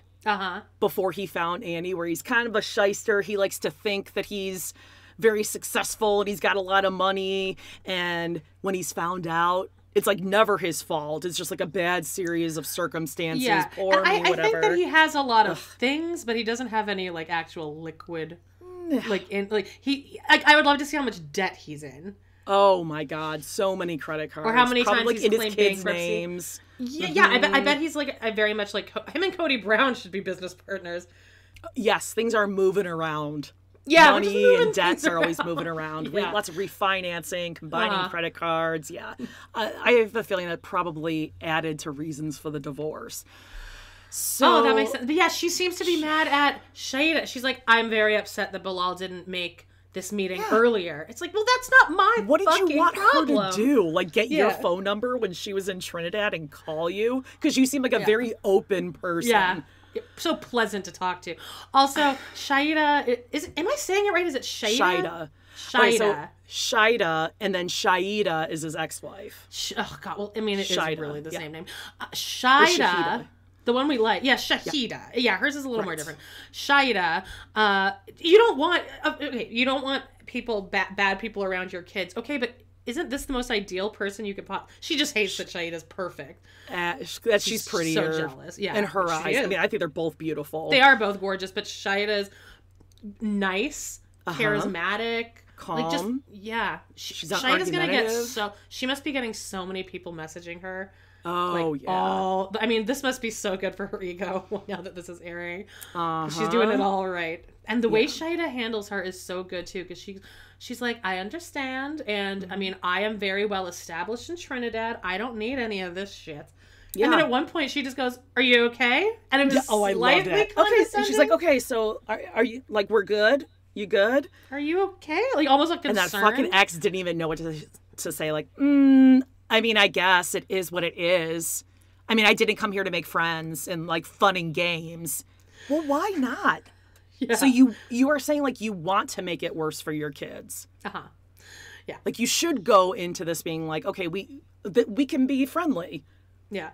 And also, she doesn't seem to understand, like, nobody ever does, that if they got divorced, she would be entitled to half of what he made since they got together. Right. She wouldn't get to take the kid's inheritance, nor would she try to. And then the Shahida is standing outside, and she's like, I think I ruffled her feathers a little bit. I'm like, you did not ruffle a fucking feather. Not a hair is out of place on that woman. She is fine. You did nothing to intimidate her. And that's nothing to brag about. Yeah. She's just a fucking bitch. And she's like, well, I have been here, and the kids have been here for 15 years. So I just want you to know that whatever he has at this point, that I helped him build what that is. Oh, God. I mean, what do you want, fine. a cookie? Great. Yeah. Like, what do you want me to do? Be grateful for you for the 15 years you were married to him? And I'm sure that you got money when you're divorced. I'm sure that you got half of his income. God. And like Shaida said, he sought me out. He reached out to me. Yeah. I didn't go looking after him. And then in a talking head, Shaida's like, she's like, sorry, honey, you are mad at the wrong person right now. You are yelling at the wrong person.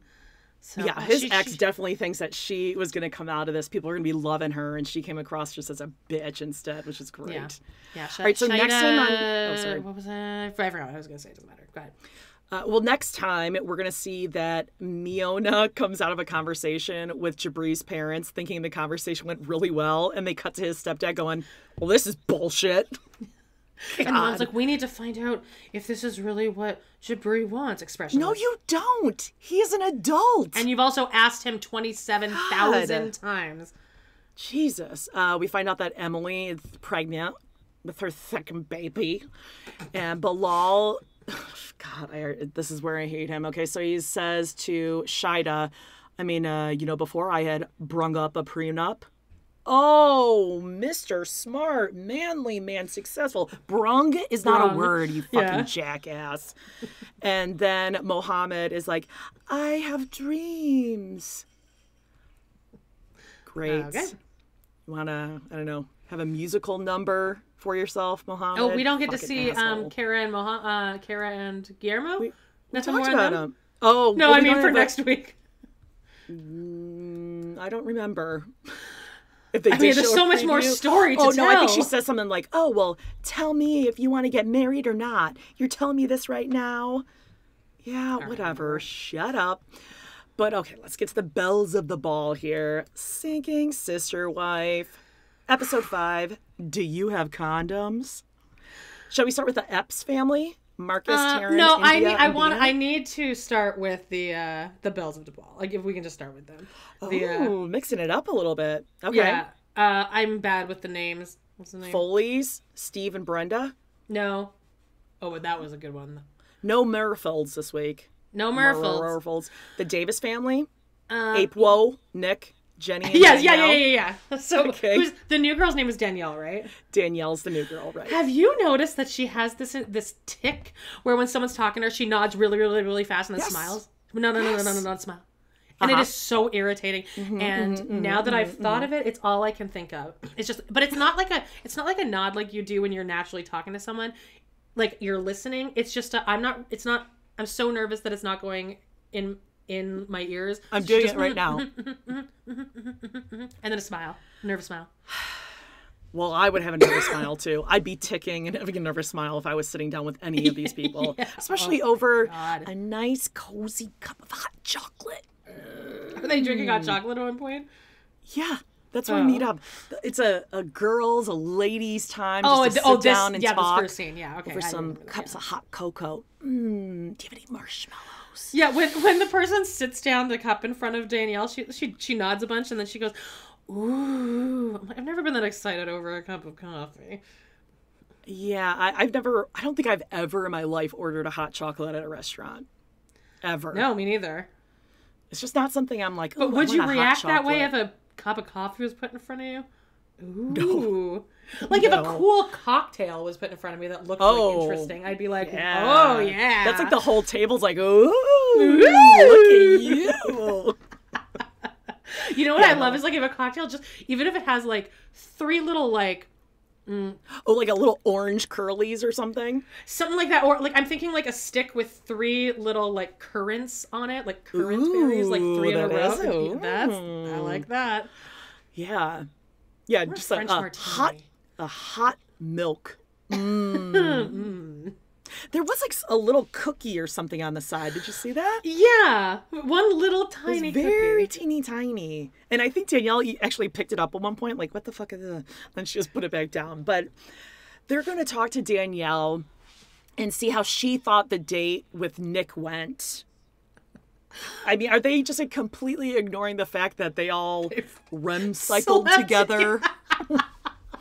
Why are we ignoring the fact that you all sharing each slept other's together? sweat at this point? Yeah. Oh, I don't get at this at all. So April and Jennifer tell her, like, you could just open up. I mean, like, there's going to be jealousies. You can tell it happens. It's totally normal. We just want to be, like, open, know about you. Don't be nervous at all. But, like, it's just her and I listening to you.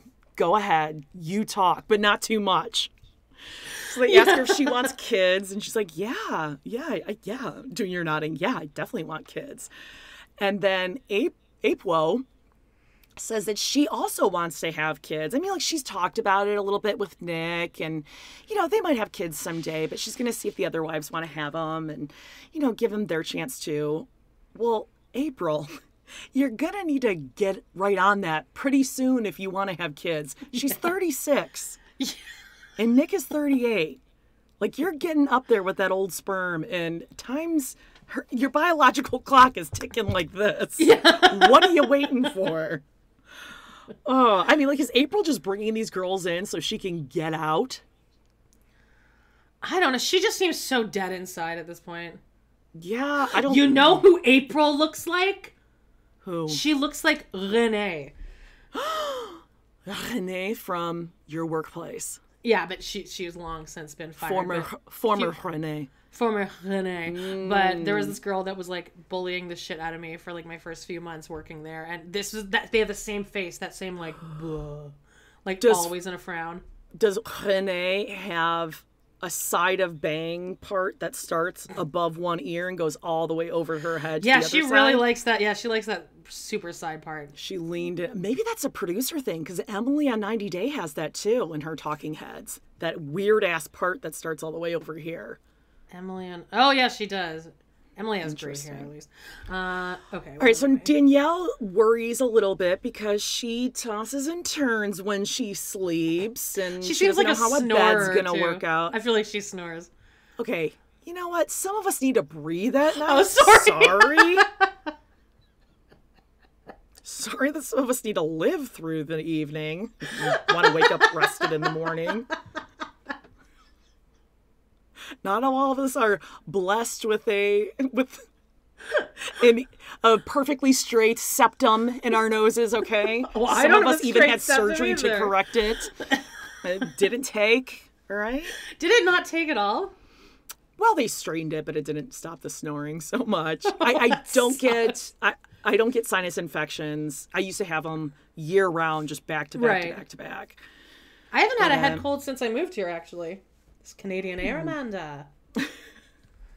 The Rockies. Is it the Rockies? Yeah, the Rockies. I should probably pull out my map. I have my maps over here. Okay, so anyway, Danielle just worries about the bed and, like self-development, goals in her life. If she really wants to be living in a 400 square foot apartment with 3 other adults. They once again brought that up somewhere. when they're trying to pack. April was like sitting on that suitcase, and like she says to sit on it, and he's doing it, and then one of them says, "And we live in the tiniest house in the world." They've like said that several times, and it does look very tiny. Yeah, but they're also trying to tell us that they all sleep in the same bed by choice. And also what's that the both truth of them here? have such great jobs, they don't need a man to work. He can just sit home and They read. love going to work. Like, they love it. He's at home reading like Proust. Well, he thinks. Yeah, he's a thinker. And then he Yeah. talks, he mansplains what he read to them. Yeah, because, like, When they they don't get want to be... They work all day. They don't want to have to think, too. Can't do Nick does the everything. thinking They're for not all of us. super women. Right. But again, like, Nick is just so much more, like, he's not likable, but he's less unlikable than, like, both of the other people that were on this episode today. Yeah. Oh, he's a predator, though. Okay, so listen, they're going to do a trial run. By the way, weekend. He is in love with Danielle, Jody. He knows it, because he's a sucker for love. Well, obviously, you saw the sparks over those fries that they both want to just pound. You said couldn't. you said she couldn't even get her arms around that burger.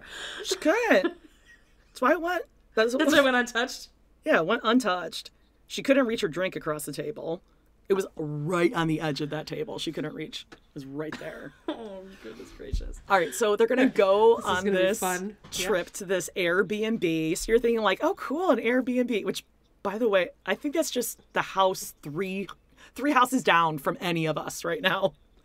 The place that they rented. It's just basically It's a in a bigger neighborhood. house. We're renting a bigger house. Yeah, I know they walked there. They this reminds me of that house from Love Prison that we recapped. That was just that shitty ass like cabin kind of thing. I think it was actually the Joneses, Sidney and Natasha's old house.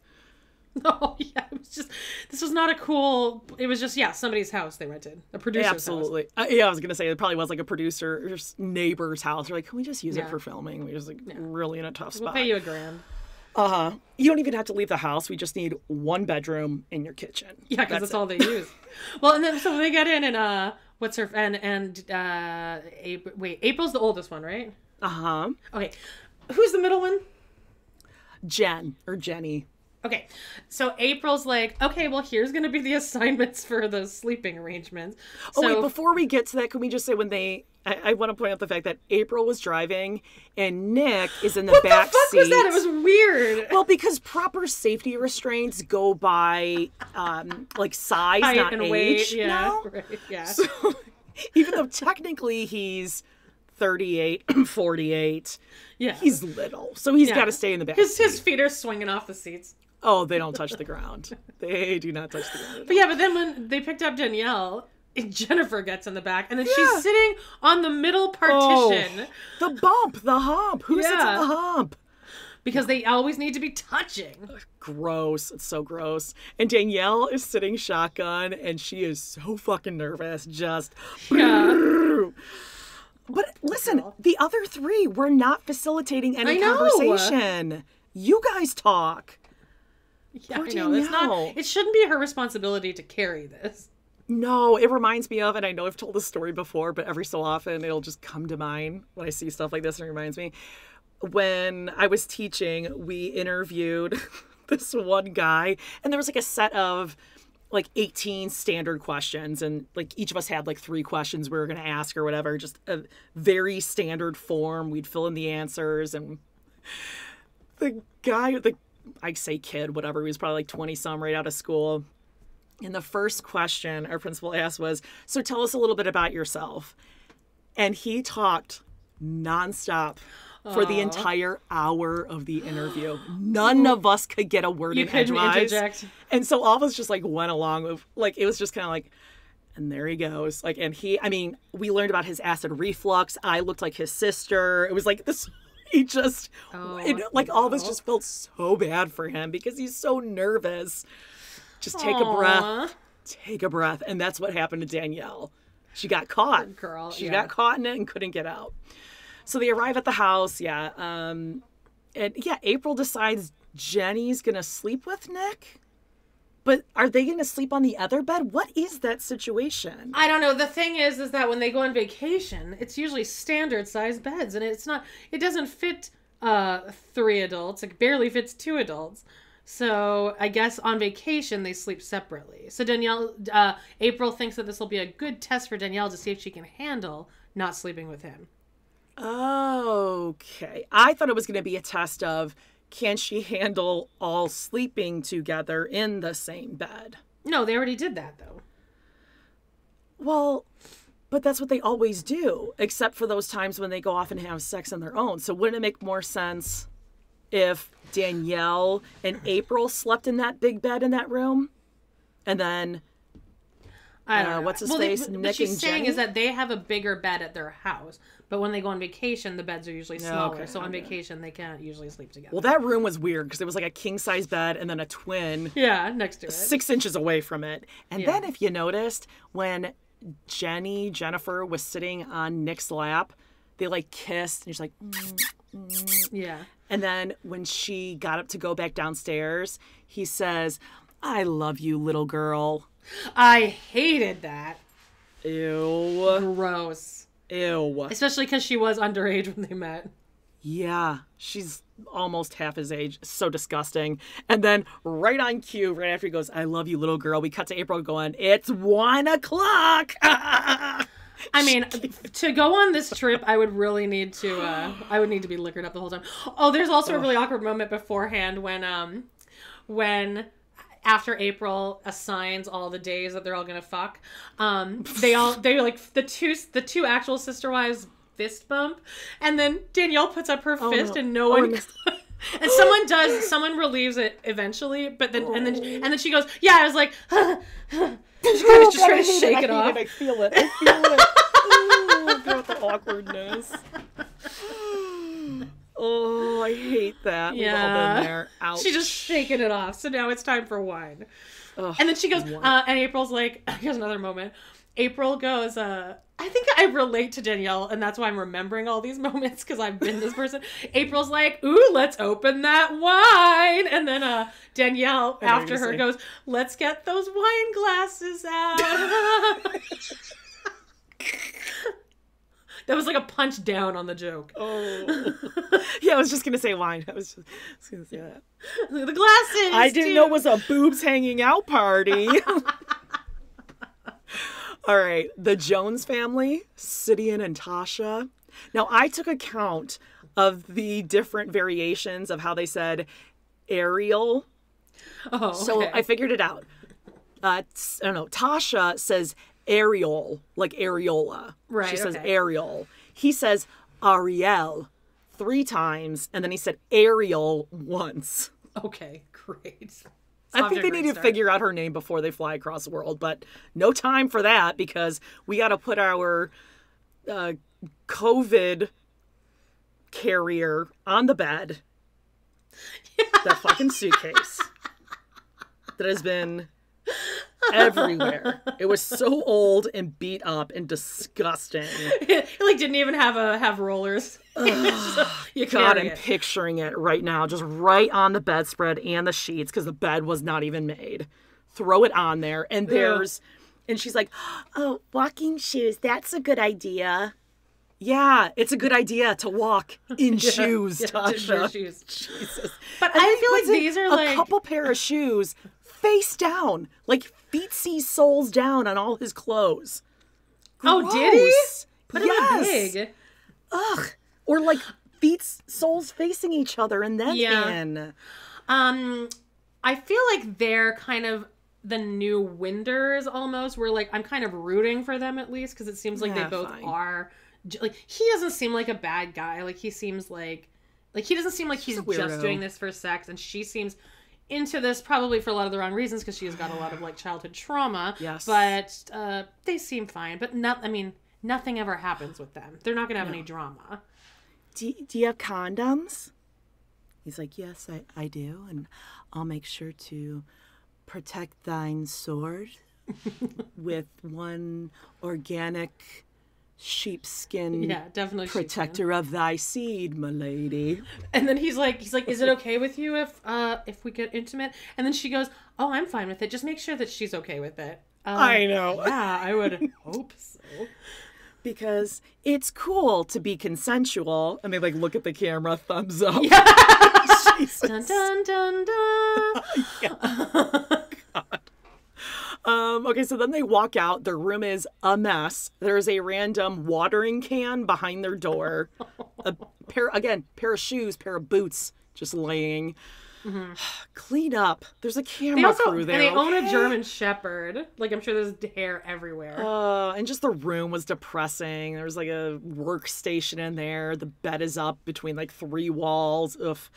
And they both reiterate the need of getting over there immediately because they gotta lock this shit down before she changes her mind. God, so bad.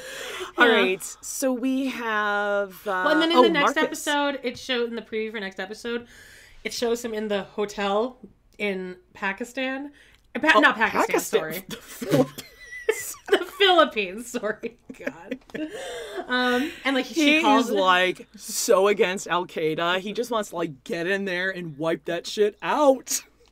He's a man's man. It shows her being like, oh, I'm here. And he's like, oh, you're here? Okay, I'll meet you. And then it kind of, the camera zooms out and it shows his hotel room. It is pretty comparable to what's her face's house. Rose and Big Ed's accommodations. Yes. I know, I saw that too. I was like, yeah. It's like in a tree house though. It's elevated. Oh, God. Jeez. He's like, this is all we could afford, but I will ask you. I remember being I'm still so shocked and floored at Rose's living conditions. Like, that really is, that was quite eye-opening for me. Yeah.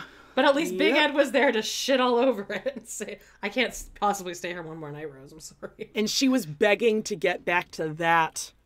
Yes. To have to be with Big Ed one more day. Yep. She says to him, this is my life, several times to be like, so maybe don't trash it all the time. Yeah. Yeah. Is that a chicken? Yeah, it's a chicken. Rose, is that a mouse? She's like, no, it's a rat. I think rat. Yeah. All right, Marcus, Taryn, and India. All right, so India explains... No, and then we got the Foleys, Steve and Brenda. Yes, okay, let's get the apps out of here. Yeah, they were pretty boring this week. India just reminds us that she had this tiff with Vern Troyer, and like he just wants to go have sex with anyone who's halfway willing. It doesn't have to be consensual for Marcus. No. That's not really important. She's come to terms... No.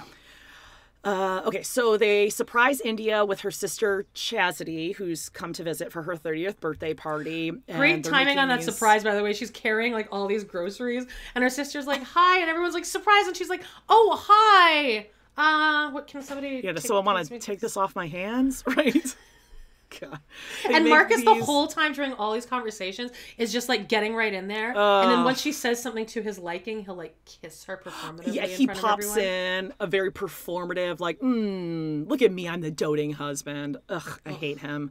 Yeah. Oh, he's They're the worst making these survival kits, these little gift bags, and I'm wondering if this is going to be like their event planning shill, kind of like Cheyenne on Teen Mom. You know, there's their whole thing. Because remember, they had that date set up for Bina. I think this is going to be their whole shill, is that they have some sort of event or party planning business. You just made me so depressed that Teen Mom is going to come back eventually and Cheyenne's going to be on it.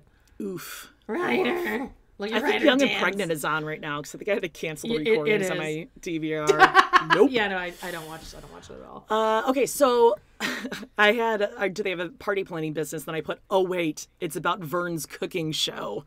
Because out of nowhere, he's like, I'm making salmon. good for you. Yay, you're making food. Yeah, he Stupid made asshole. like chicken breast, salmon, and like potatoes. Yeah. Oh, but He's like, wait. this is a great opportunity for everyone to see my, check out my cooking, my skills. Well, and to check out his hilarious apron. Now, I know a Google search when I see one. So guess what I did? I put into Google exactly what Marcus would have put in. Funny apron for man. Boom. Amazon, $19.99. And as a matter of fact, I'm going to make it part of the cover for this episode. Is that the first thing that came up too? First hit I'm going to do it right was now. this. And it's once you put my meat in your mouth, you're going to want to swallow. $19.99. Yeah. You'll see them. It's going to come right up. That's the very first one that Told came you. up. Because that's the kind of thing, and a guy like that who's like, Oh what's my a God. hilarious, funny apron I can put on that's going to draw attention to me on my fiance's birthday? Because he is that guy. I got more here. I'm about to slap my meat on your grill. I'm about. Nobody knows more about. Oh wait, no, this is a Donald Trump one. Never mind. Well, there's a Donald Trump one that says nobody knows more about cooking than me. Nobody, believe me, I am the best cook. Everyone agrees. Wow, that was really good, Amanda. Really? Thank you. I feel How's like that's my a pretty easy one. Canadian, not Scottish accent, by the way? Yeah, Jesus Christ, we got a review from somebody who rewrote a bad review. Yeah. saying that they think we're doing a Scottish accent. Well, you clearly don't We're listen imitating to the fucking podcast. Amanda's adorable Canadian parents when they talk to her, Amanda. And everybody calm down. My meat isn't going to rub itself. Yeah. kinda Hilarious. So I'll feed all you funny. fuckers that I like my butt rubbed and my pork Oh, yeah. pulled. These are so fucking It's all the stupid. same, direct from China, right? And then there's like 3,195 likes or something, right? Yeah. Today's forecast, cooking with a chance of drinking. My Oh! Isn't there one that's like, guess who likes cooking? This guy. Here's one. This has a Game of Thrones like thing on it. Jesus. That's what I do. I drink, I cook, and I know things. That was pretty funny. Mr. Good Looking is cooking. Oh. I can do this all fucking day. Okay, anyway, I'll put these away. That's good. You need to buy Dave one of those. I was going to say, guess what you're getting for your birthday next year? I was just thinking, I'm like, maybe I should get Jody one of those. I like I'd my meat. rather a Janelle Brown, just a sensible khaki. She had to get Just a custom made light because they don't brown. make that. Yeah. With only one pocket. I mean, One I don't big need two. Kangaroo pocket. I don't need two. Yeah, That's no. too much. Too flashy. Too flashy. All right. So then we just see all the ladies talking, and India tells her sister and Lakeisha, who used to date Marcus, Yeah. that the way they find women is that, and I quote, Marcus goes out and actively fishes. That's a fun story. Yeah. Cute. All the women are pretty taken aback at the table. They're like, Yeah. I would be too. it's a record scratch. I would be I would have to say something to him and be like, that's gross. Yeah. That's really gross, and you guys are okay with it. I would have to say that. It's it's just wrong. so sad to see her Ugh. really trying to talk herself into convincing herself that this Yes. is okay. But he doesn't. It doesn't. As long if it doesn't get past us, then it's over. I mean, it has to pass us. You said he goes out and actively fishes. That's not the right way to. not love. It's just the phrasing is like, yeah, he's actively trying to trick women into coming into a relationship. Yeah, and cheating. Ew. He's Oh, speaking of actively cheating, can we talk about Steve and Brenda? Because this was like such a cute episode. Yeah. Speaking of April, God, okay. They are visiting Dallas to see Steve's kids and to take a little break from April. That bitch who's just hounding them left and right. It's pretty much just punishing her for saying, I mean, Brenda's fine. She's like, you're not my best friend, but you're fine. yeah. No, when I said April, I was more referring to the fact that both his kids have major speech impediment problems. Oh, yeah. Well, we'll address that. What is that normal? That I don't know, normal, but like, is it regular for both kids to have the same speech impediment? It can run in families and have some hereditary stuff. I don't know what kind of speech therapy they got for their kids, but it could be that they are still getting speech therapy. Okay. I'll just say I think early intervention is key and very extremely helpful. I don't think that happened in this situation. And listen, it's not these kids' fault at all. Of course There's nothing wrong with it. Again, my daughter was nonverbal and just finished up speech therapy for the most part. I bet you wish she was nonverbal these days. Yeah, sometimes. Oh, I missed you when you were a baby. But yeah, she had childhood apraxia of speech. But this seems like just like an artic thing, like they're R's. Yeah, it is just an R. It's an APOL. I honestly feel bad for them because I'm sure they do probably get some shit from their peers for it, and hopefully their parents got them help and whatever. We won't know the situation. What is the daughter's name? Sad. It's like Jalen or something? Jaden? I thought it was Jada, but it's Jaden. Okay, well, she's the fucking hero of this entire series. Like, love her. And she wasn't even doing it to be a hero. She was genuinely, she's like, no, this is, and this is exactly what we needed, is just an angsty-ass teenager who doesn't give a fuck to just say it. And like, no one knew what to say. Oh, Steve and Brent. Well, okay, well, let's get there. First of all, horses again. I know. I love it. Fuck. It's like horse season. I cannot get away from these freaking mammals. They're mammals, right? Yeah. We got an Instagram message. Yes, please read this. Okay. I felt so vindicated. Yeah. By the way, guys, if you sent us a message on Instagram and we don't get back to you, it's because it goes to our message requests, and I don't have notifications turned on for Instagram. But we just finally got one. This is, as you know, I had a very traumatic experience with a horse named Buttercup from White Pines Ranch in Oregon. We all know. This is a message from Carrie Sorensen, and she says, my sister and her Girl Scout troop went to White Pines in the mid-'80s, and back then they called it a dude ranch. Yes. Mm-hmm. The plan was to stay for a few days, but trip was shortened because everyone started to get sick with stomach and other issues. It turned out that the water was tainted. Somehow the horse excrement in the fields was leaking into the water pipes. Yeah, you want to know why? Because the bunks, the rooms are above the stable. So it always stinks really bad. There's flies in all the screens. That's where the bunk bed rooms and everything are above the stable. So yeah, it's just like, I mean, that's where they get the water. They just pipe it right in from whatever the horses aren't drinking. And if you don't know Jody's amazing story, at one point her horse Buttercup stopped to shit and piss into like and it ran into the then it ran into the pond. It was like a very Sister Wives kind of pond, which is probably where everyone's diarrhea. But the poo and pee was running into the pond. Eventually, because that was on the hilltop. So I mean, gravity brings everything down. So your sister Carrie was probably drinking and eating Buttercup's piss after it bounced off my legs and rolled down the hill. She said, my sister said it was a total mess. Girls getting sick and being given ice chips made from bad water. Sounds all about laying right. around in a large bunk room. That is so gross. It tracks.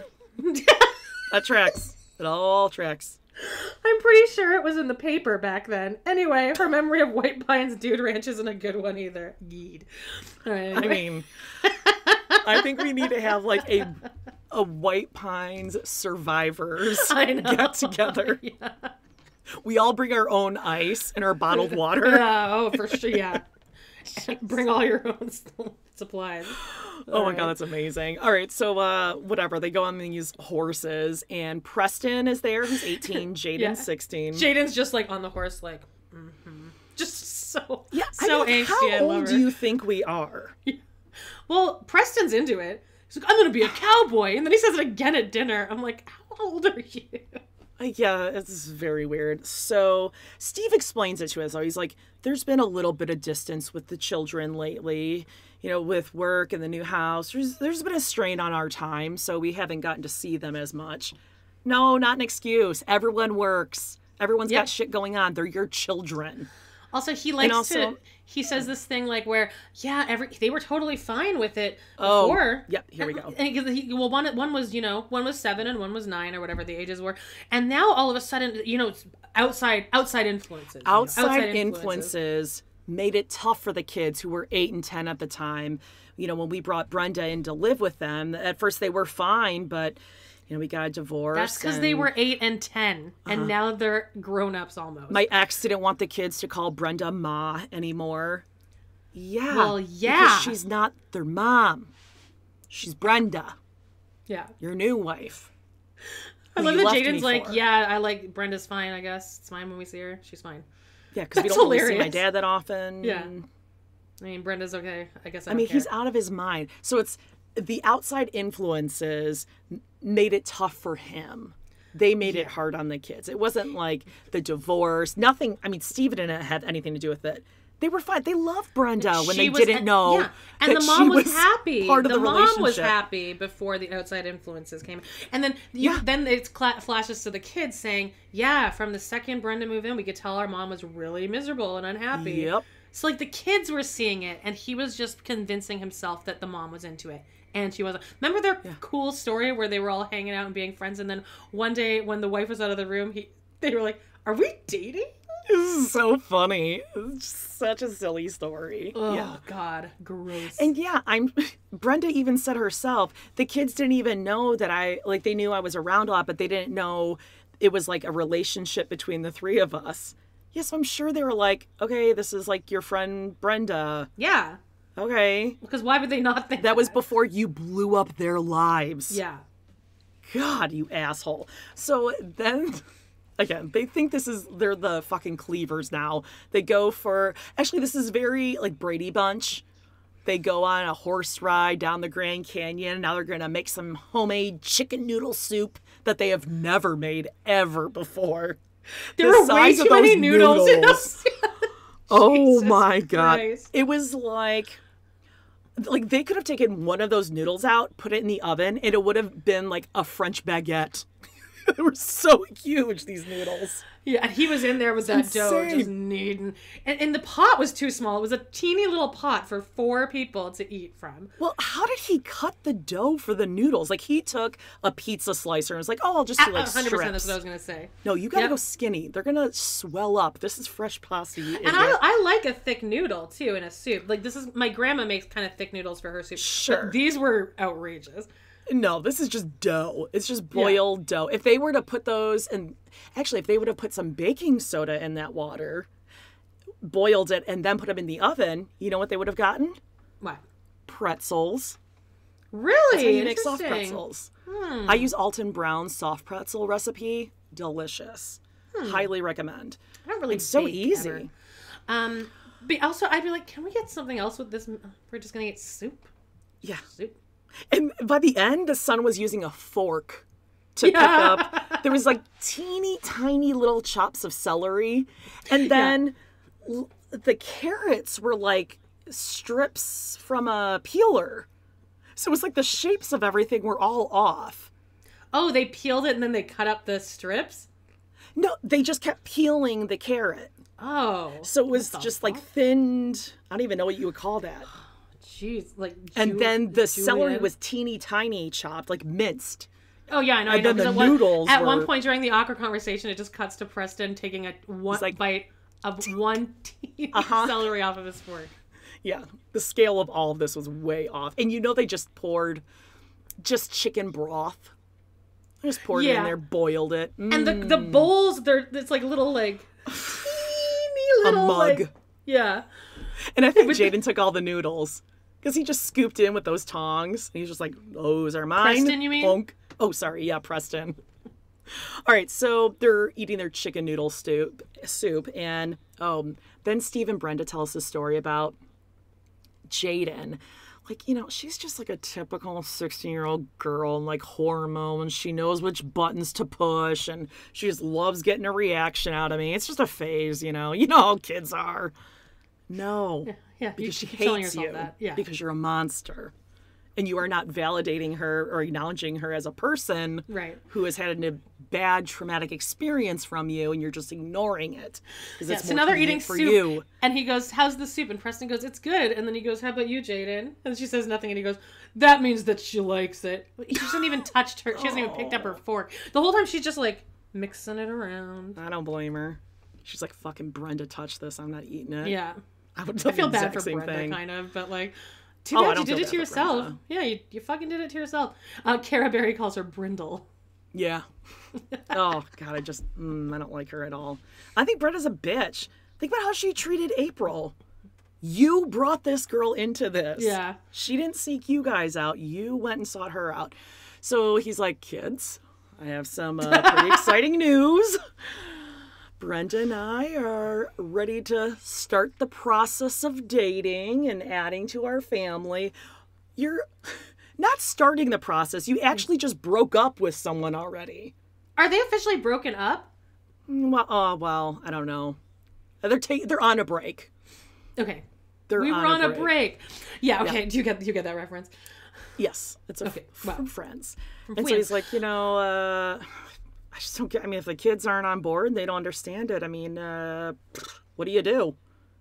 Then you don't date someone yet. Yeah, because they're obviously upset. But Preston's like, I'm fine. And like the second that happens, like Jaden's body just tenses up. So great. And she's not saying it. The first thing she says is perfect too, but let's get to it. So Okay. I have it verbatim if you want it. yeah, do that then. Okay. So Preston's like, yeah, that's fine. If you guys are happy, I'm happy. And Brenda and her crisscross teeth are like, okay, good. And then Jaden just goes, okay, well, why don't you just get a friend? If Brenda wants to bring in another husband, would you be okay if he was your friend and her husband? And he's like, well, I don't know if that's what Brenda would want. And Brenda's like, I don't think right now at this point in time. Oh, cut the shit, you assholes. Of course it wouldn't be okay. Yeah. Well, And but then she leading goes, up to "This is that, though, just- they have a little bit of back and forth first where it's like, yeah, no, I think it'll be really good for us. And we and Brenda's like, yeah, I'm looking for like a good friend, like a best friend. And then that's finally Why when don't you get a Jaden's friend? like, Why don't you yeah, just why get a don't you friend? Yeah. If Brenda wants to bring in another husband, would you be okay with that if he was just your friend and he was her husband?